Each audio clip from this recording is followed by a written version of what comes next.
সবাই ট্রেনিং করছে,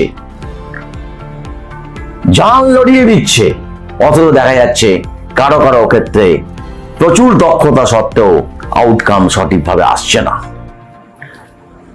5খানা প্রশ্ন করতে চাইবো তাদের, আপনারাও ভাবুন।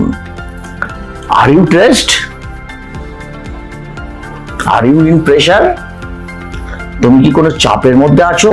তুমি কি কোনো প্রেশারের মধ্যে আছো? যদি তুমি কোনো স্ট্রেসের মধ্যে আছো, থাকো, সেই জায়গাটা তোমাকে তোমার কোচ, তোমার প্লেয়ার্স, তোমার বন্ধু বা টিম মেম্বারদের সঙ্গে শেয়ার করো।